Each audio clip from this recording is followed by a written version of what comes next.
Srila Prabhupada ki jai. Nama Om Vishnu Padaya Krishna Prestaya Bhutale Srimati Bhakti Vedanta Swami Dinamini Namaste Saraswati Deva Devi Gauravani Pracharine Nirvisesa Sunyavadi Paskatya Desatarine Shri Krishna Chaitanya Prabhu Nityananda Shri Dvaita Gadadhar Srivasati Gaura Bhaktavinda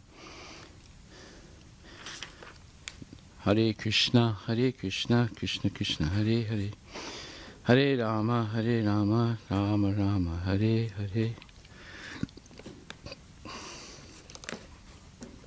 Srila Prabhupada ki jai.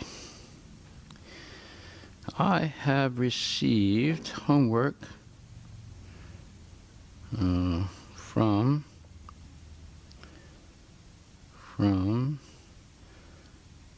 Samart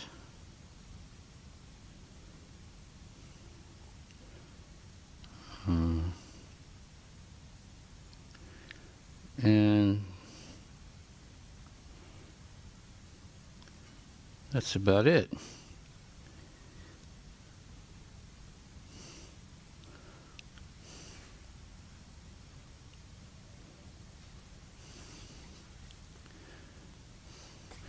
One second, let me just clear my cell phone here.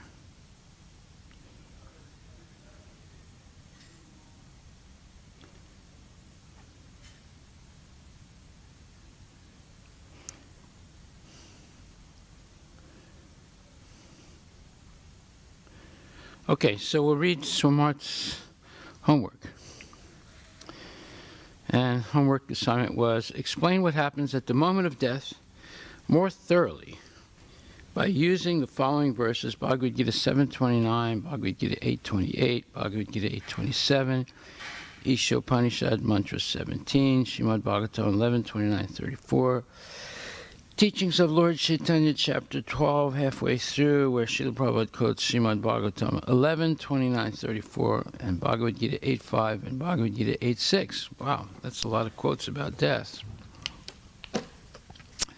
So, point 1, explain what happens at the moment of death.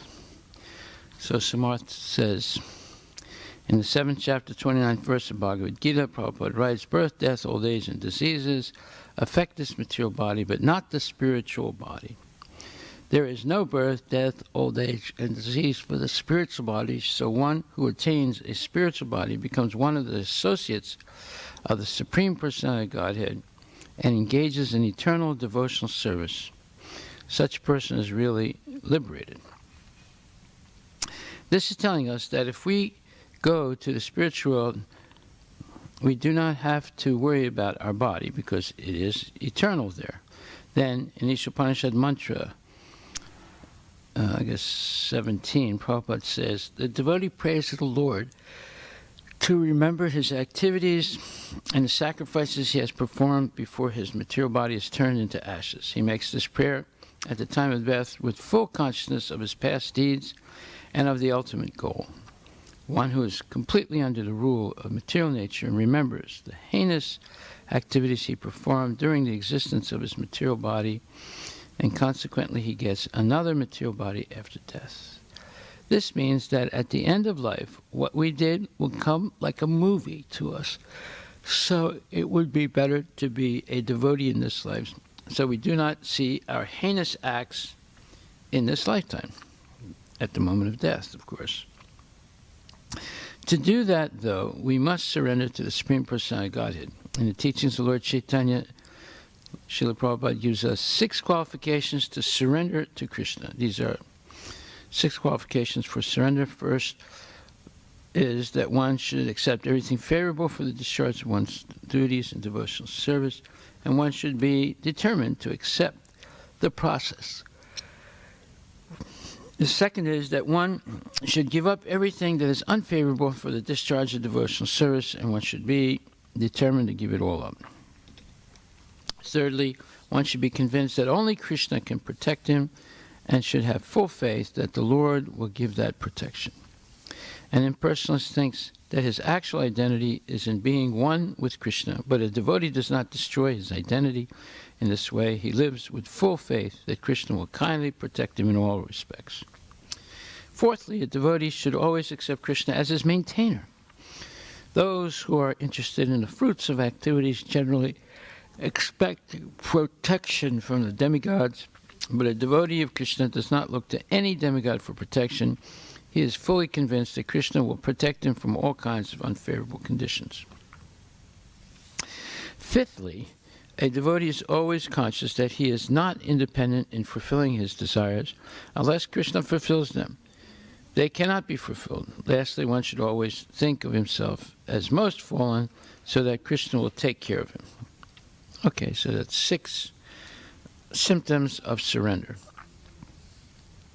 If one does this, there is not any worry, as mentioned by Srila Prabhupada in the Bhagavad Gita, 8th chapter, 27th verse. A devotee of the Supreme Lord should not worry whether he will depart by arrangement or by accident. The devotee should be firmly established in Krishna consciousness and chant Hare Krishna. Hare Krishna, Hare Krishna, Krishna Krishna, Hare Hare, Hare Rama, Ram Ram, Hare Hare. Go to Premanandi, Hare Bol. So I do not see any other homeworks.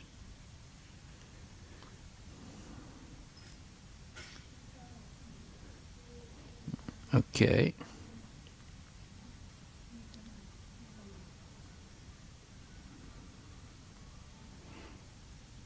I was just double checking to make sure I'm right.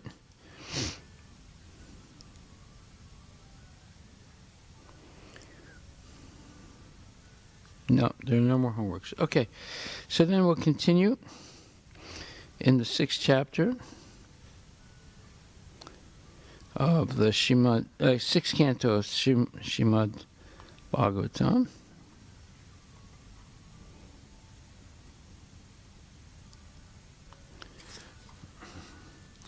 Verse number 64.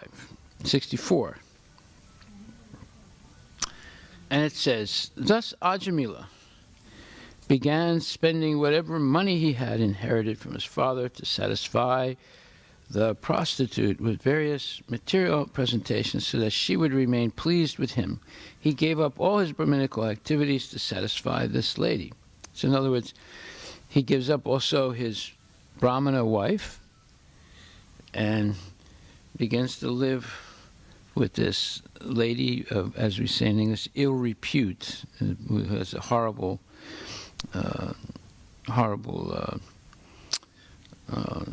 lifestyle and sinful acts.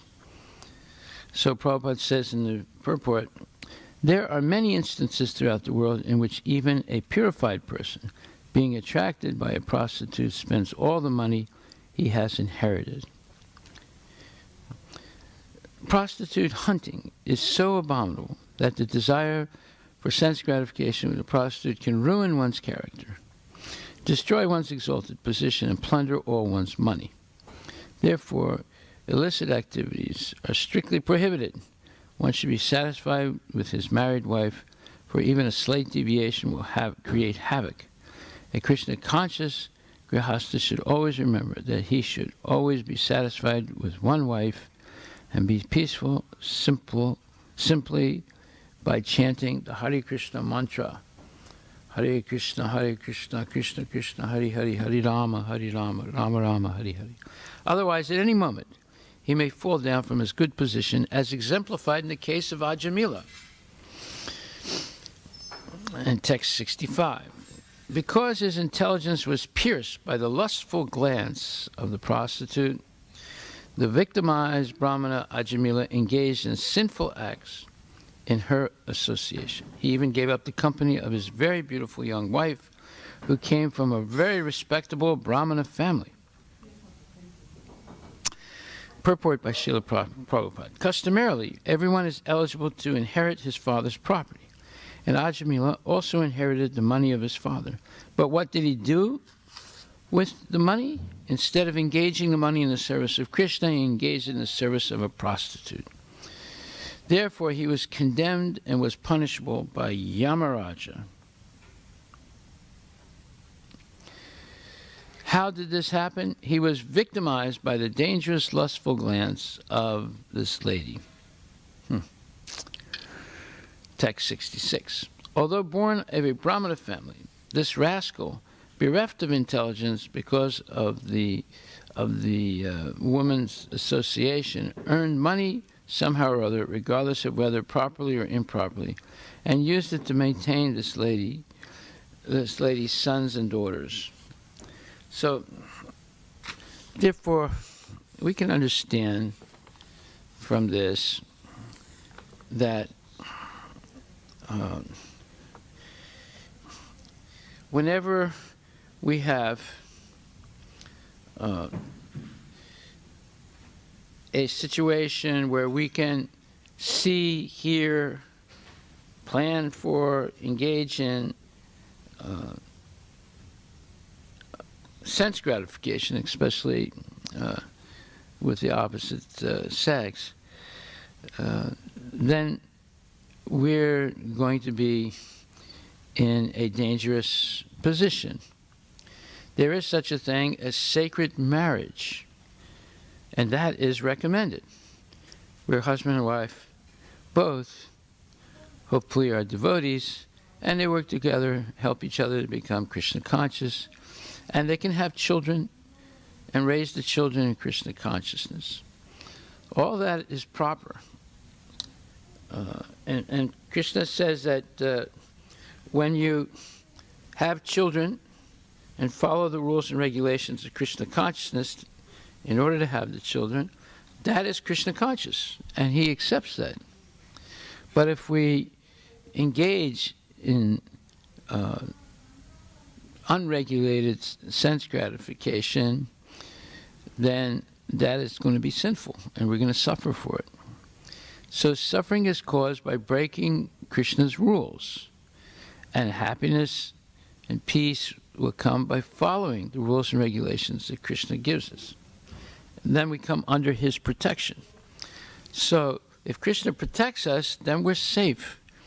And if we purposely engage in sinful activity, irresponsible, nonsense things, then we come under the control of Maya and the laws of karma and time and the gunas, especially passion and ignorance.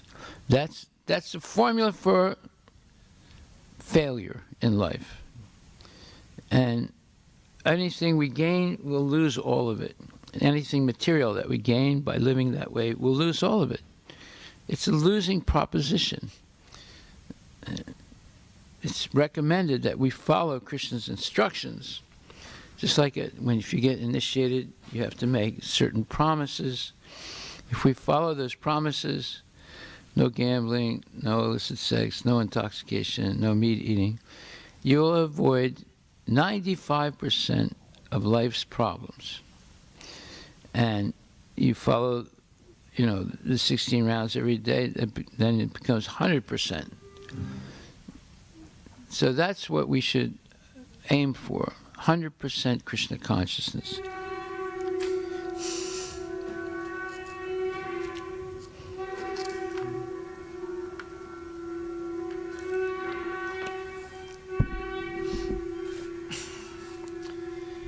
We'll continue after the opening of deities.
always they put off, भूल जाते हैं वापस लगाने के लिए इतना तो गंदा रखता है लगा दो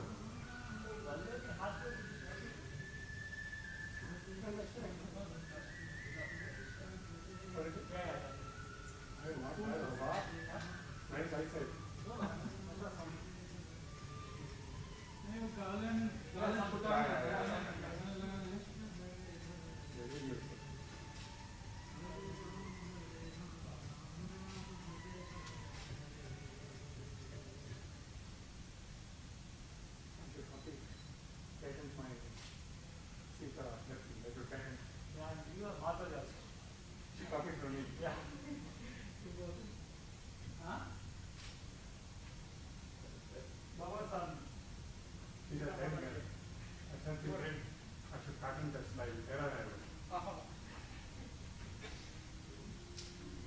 But you know who the original master is? You copy from? Sure.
Nama Om Vishnu Padaya Krishna Prestaya Bhutale Srimati Bhakti Vedanta Swami Tinamini Namaste Saraswati Devi Guruvani Pacharani Nirvise Sunyavani Paskati. This turn.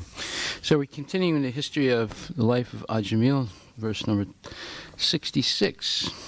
Yatas tatas chopaninye nyayato danam. So, although born of a Brahmana family, this rascal, Ajamil, bereft of intelligence because of the prostitutes' association, earned money somehow or other. That means he was cheating people, regardless of whether properly or improperly, and used it to maintain the prostitutes' sons and daughters. verse 67. This Brahmana irresponsibly spent his long lifetime transgressing all the rules and regulations of the Holy Scriptures, living extravagantly and eating food prepared by this lady of ill repute. Therefore, he is full of sins, he is unclean, and is addicted to forbidden activities. Purport by Srila Prabhupada. Food prepared by an unclean, sinful man or woman, especially a person of ill repute, is extremely infectious. Ajamila ate such food, and therefore he was subject to be punished by Yamaraj. So here we see the importance of eating only or respecting only prasadam. Prasadam is sanctified food because it's offered to Krishna. And if it's offered with love and devotion, Krishna accepts it and offers it back as his mercy. But eating food cooked by unholy people is forbidden. It's unclean. It's full of sins. And therefore, it's infectious. We get infected with the desire for sense gratification and selfishness and greediness. So it's very important that we should avoid any food that has not been prepared and offered to Krishna by devotees. It's extremely important. In fact, let's see what Prabhupada says about this.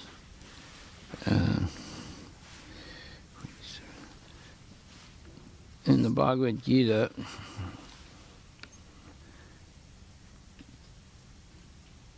verse number, 9th chapter, 26th verse, it says,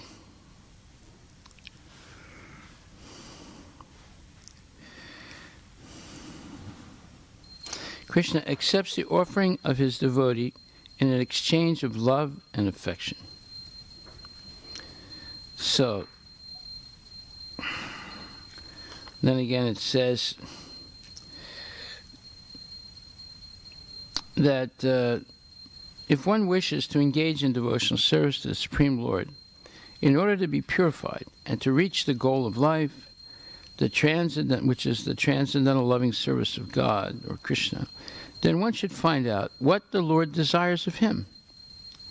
One who loves Krishna will give him whatever he wants, and he will avoid offering anything which is undesirable or unasked for by Lord Krishna. Thus, meat, fish, and eggs should not be offered to Krishna. If he desired such things as offerings, he would have said so. Instead, he clearly requests that a leaf, fruit, flowers, and water be given to him, and he says of this offering, I will accept it. Therefore, we should understand that Krishna will not accept meat, fish, and eggs. However, vegetables, grains, fruits, milk, and water are the proper foods for human beings and are prescribed by Lord Krishna himself. Whatever else we eat cannot be offered to him, since he will not accept it. Thus, we cannot be acting on the level of loving devotion if we offer such foods. So, in what we just read in text 66, 6th canto, chapter 1, text 66, not only is it that certain foods are forbidden, such as meat, fish, and eggs, and intoxication, and different types of drugs and things like that. But if the food is prepared by unholy persons, it is infectious because their sinful activities and their sinful mentality enters into the food, and if we eat it, it affects us also. So we have to be very careful in our lives to always be under the umbrella of Krishna's protection, and that means that we should follow Krishna's instructions. Now, text 67. This Brahmana irresponsibly spent his long lifetime transgressing all the rules and regulations of the Holy Scriptures, living extravagantly and eating food prepared by this lady of ill repute. Therefore, he is full of sins, he is unclean, and is addicted to forbidden activities. And then, again, in the purport, Prabhupada says, food prepared by an unclean, sinful man or woman, especially people who are promiscuous, is extremely infectious. Ajamila ate such food, and therefore he was subject to be punished by Yamaraja. And then, text 68, this man, Ajamila, did not undergo atonement. In other words, he never felt sorry. He never tried to atone. Atone means that you do things to purify the effect of the sinful activity. No. Therefore, because of his sinful life, we must take him into the presence of Yamaraj for punishment. So these are Yamaraj's assistants, the Yamadutas. They're saying, look, he's our man. His whole life he was been sinful. There's nothing good about him. There, according to the extent of his sinful acts, he will be punished and thus purified. So, punishment by Yamaraj is to purify people of the tendency to be sinful by showing them the consequences. See? Every act in life has a consequence. And the consequence for eating unclean foods, consequence for associating with unclean people, consequence for seeing acts of illicit activities will have a sinful reaction. In the purport, Prabhupada says, the Vishnu-dutas had forbidden the Yamadutas to take Ajamila to Yamaraj, and therefore the Yamadutas explained that taking such a man to Yamaraj was appropriate. Since Ajamila had not undergone atonement for his sinful activities.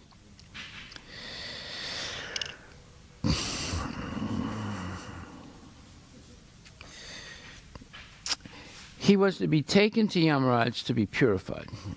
When a man commits murder, he becomes sinful, and therefore he also must be killed. Otherwise, after death, he must suffer many sinful reactions. Similarly, punishment by Yamaraj is a process of purification for the most abominable sinful persons. Therefore, the Yamadutas requested the Vishnu-dutas not to obstruct their taking Ajamila to Yamaraj. Thus end the Bhaktivedanta purports of the 6th canto, 1st chapter of the Srimad Bhagvatam, entitled The History of the Life of Ajamila. Now, let me explain why we're reading this. We're going to continue reading about Ajamila.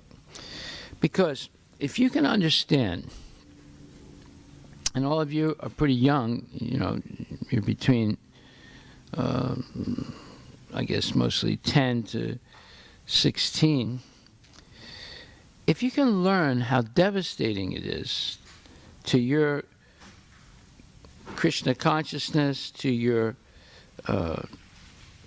purity, to your mind, to see sinful acts being performed at this young age, then you'll be forewarned not to go there.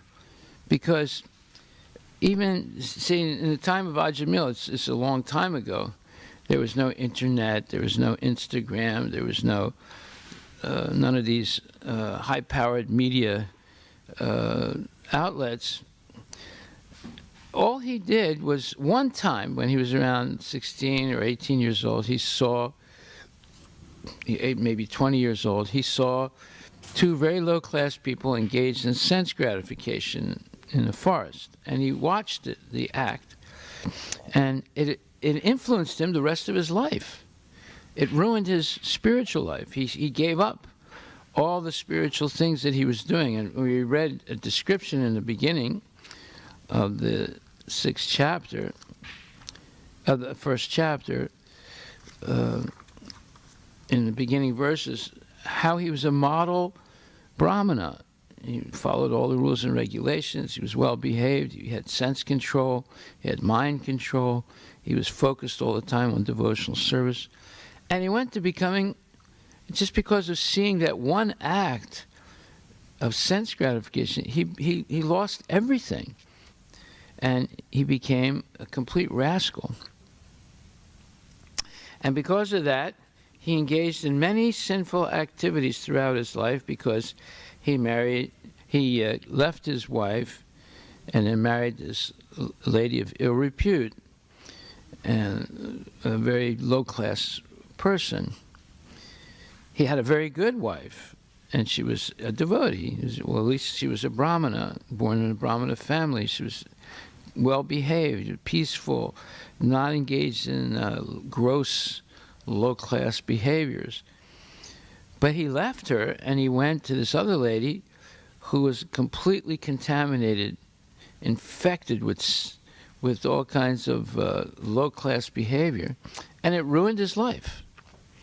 So, but today it's much more dangerous than in the time of Ajamila, because of all the social media, all the digital technology, the television, movies, and mundane education in the demoniac schools, and association with people who regularly break the rules and regulations of devotional service, eating meat, engaging in all kinds of low-class behavior.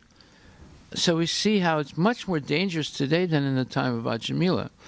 Therefore, it's better to associate with devotees regularly. It's better to regularly hear and chant together, and it's better to engage in acts of devotional service, and at the same time understand by such histories as history of Ajamila what happens if we deviate. And if we deviate, we can get completely contaminated and spend the rest of our life not being Krishna conscious at all, and then dying without any, let's say, remorse, no atonement for all those sinful activities. And then Yamaraj's agents come, who are frightening. They're absolutely frightening, and take you to see Yamaraj, and then to receive severe punishment for all those sinful acts. And to actually believe that after death there's nothing is the most foolish thing a person can do. It's unconscionable how foolish that is, to believe that after death there's nothing. It's not true at all, because you have an eternal soul. So now we'll start chapter 2, and for a little bit, and then we'll stop, because we have another program now.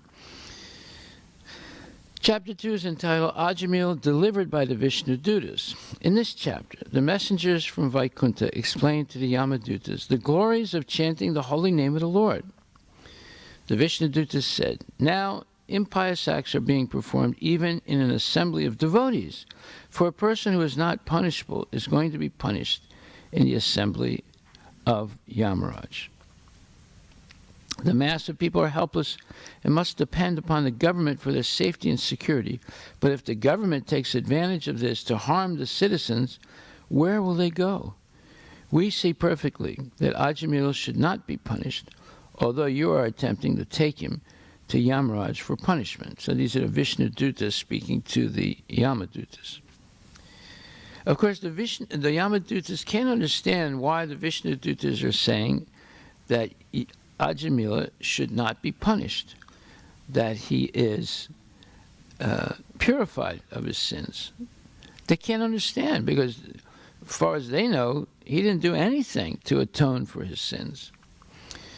All he did was say the name of his son at the end of life, Narayana, Narayana, call out to him.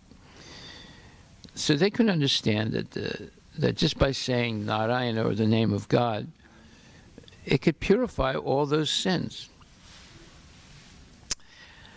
And then it says, "It was due to Ajamila's glorifying the holy name of the Supreme Lord that he was not punishable, even though it was accidental. right? He's dying, and he calls out for his son, who he named Narayana. And he named his son Narayana because he liked the name, because previously, when he was a Brahmana, he would worship Narayana. The Vishnu Dutas explained this as follows. Simply by once chanting the holy name of Narayana, this Brahmana has become free from the reactions of sinful life. So Krishna, obviously, Nam Namakari Bahuda Nija Sarvasaktis Tatra Pita Niyamitak Smarani Nakala Itadrasi Tavakripa Bhagavan Mamapi Duradaivam Drasi Samihajani Nanuraga. That Krishna has many transcendental names. Krishna, Govinda, Madhava, and Gopala, and so forth. And they're all transcendental names of the Lord, and they all have the transcendental potency of the Lord. And if a person chants the holy name of the Lord, or one of the holy names of the Lord, or many of the holy names of the Lord, sincerely, without any material motive other than to please the Lord, then they're purified of their sinful reactions. Now, you might say, that's hard to believe. Yeah, you can say that.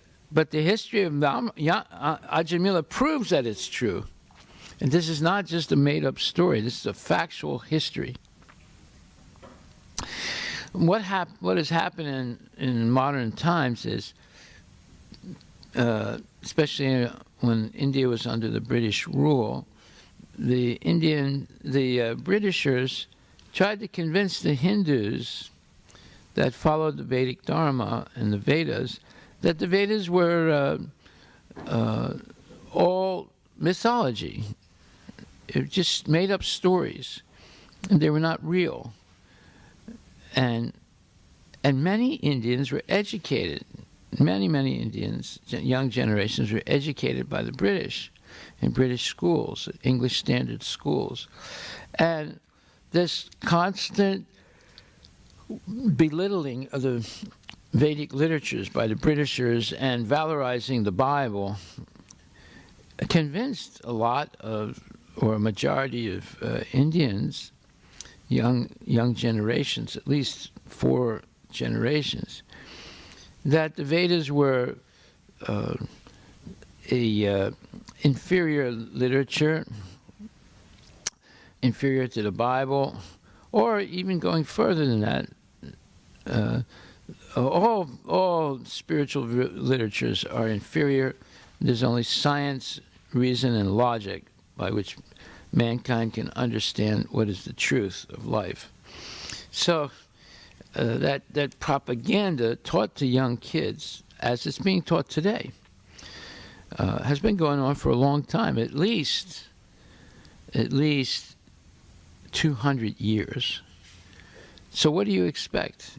There's rampant sinful activity in India today, as there is in the United States and all these other countries of the world.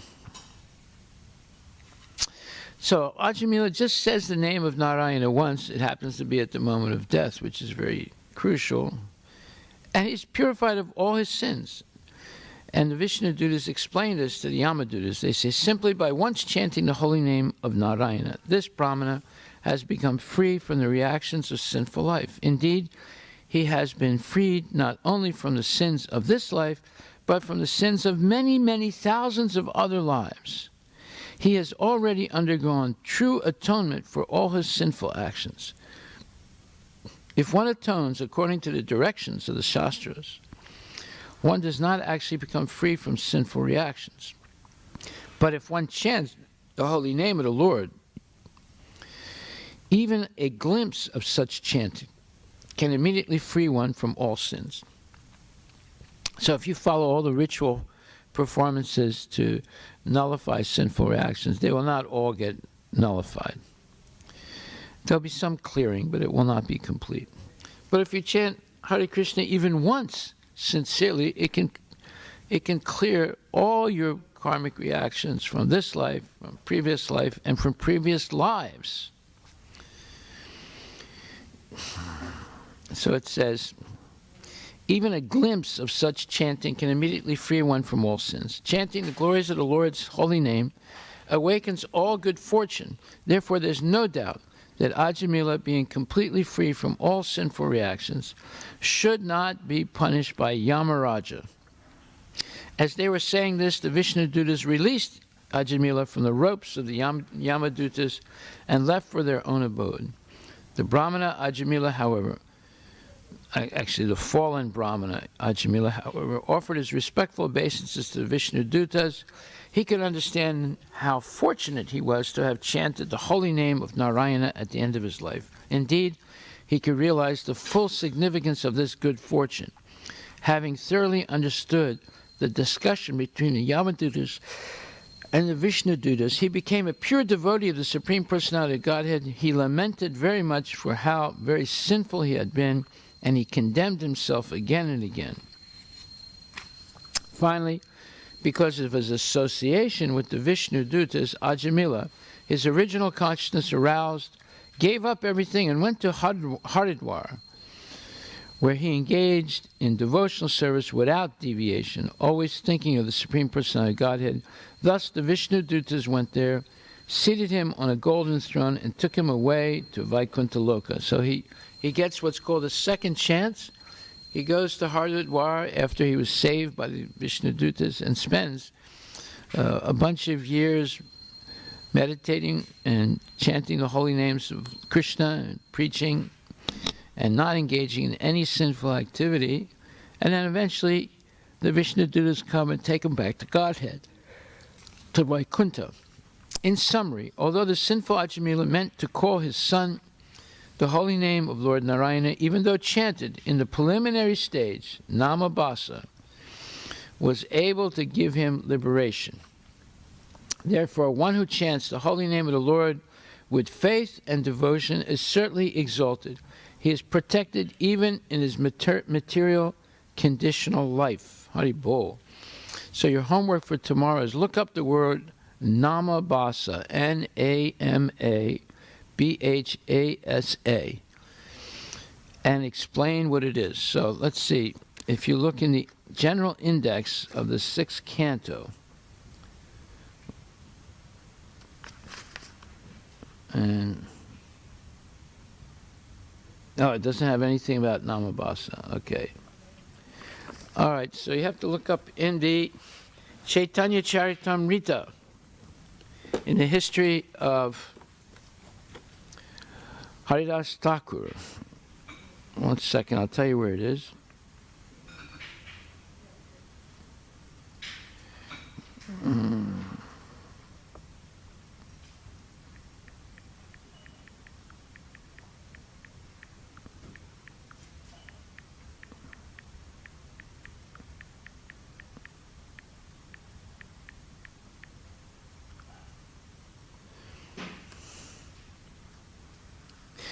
So, Antya-lila, 3rd chapter.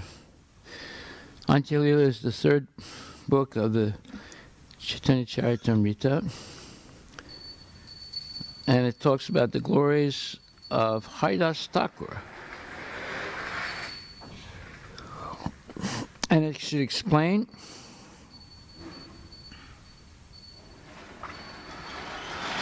what is Namabhasa.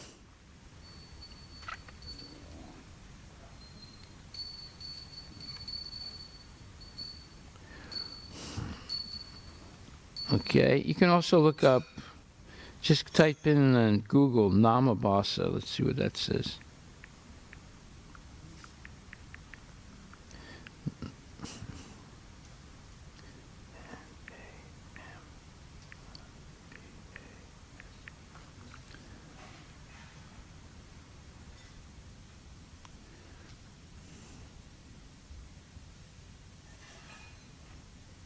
Okay, don't just write Namabhasa, because that'll take you something in Africa.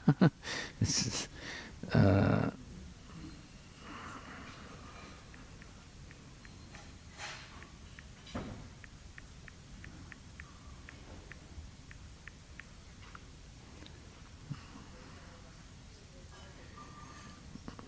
okay, Chaitanya Namabhasa in Chaitanya Charitamrita. Let's see what it says. Wait a minute.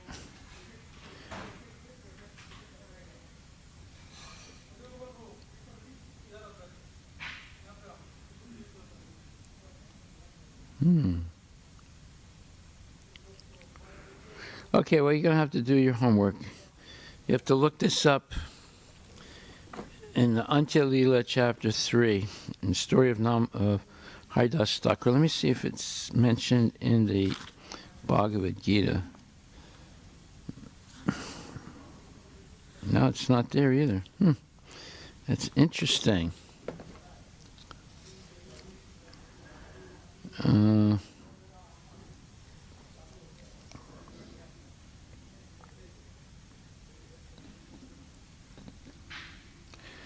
Okay, so that's your homework. Let me see if I can look one more time, give you an exact. Okay, so it mentions it here. It says that in the preliminary stage, Namabhasa was able to give Ajamila liberation. So it must be in this purport, in this chapter.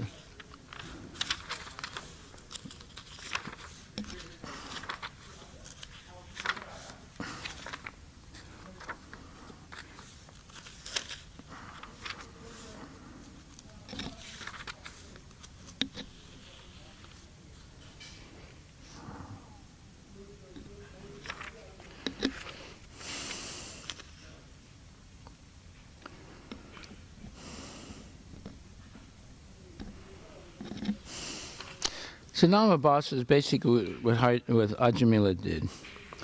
He was a sinful person, but even if you say the holy name once, the holy name of Krishna once, without committing any offense. So it says in the last page of chapter 2, there's a supplementary note to this chapter. And there it says,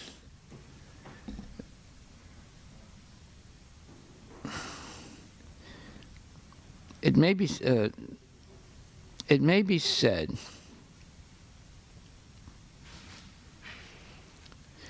that Ajamila's chanting was inoffensive because he did not chant the name of Narayana with the purpose of counteracting his sins. He did not know that he was addicted to sinful actions, nor did he know that his chanting of the name of Narayana was neutralizing them. Thus, he did not commit nama aparad, an offense against the holy name, and his repeated chanting of the holy name Narayana while calling his son may be called pure chanting. Because of this pure chanting, Ajamila unconsciously accumulated the results of bhakti. Indeed, even his first utterance of the holy name was sufficient to nullify all the sinful reactions of his life. To cite a logical example, a fig tree does not immediately yield fruits, but in time the fruits are available. Similarly, Ajamila's devotional service grew little by little, and therefore, although he committed very sinful acts, the reactions did not affect him. In the Shastras, it is said that if one chants the holy name of the Lord even once, the reactions of past, present, or future sinful life do not affect him. To give another example, if one extracts the poison fangs of a serpent, this saves the serpent's future victims from poisonous effects, even if the serpent bites repeatedly. Similarly, if a devotee chants the holy name even once inoffensively, this protects him eternally. He need only wait for the results of the chanting to mature in due course of time. Okay, so you see, this story of Ajamila is extremely important for devotees to understand, and one can become purified of all sins committed in the past if we take it seriously to chant Hare Krishna. So there are 3 stages of chanting Hare Krishna. One is the offensive stage, the second is the reflective stage, and the third is the pure stage.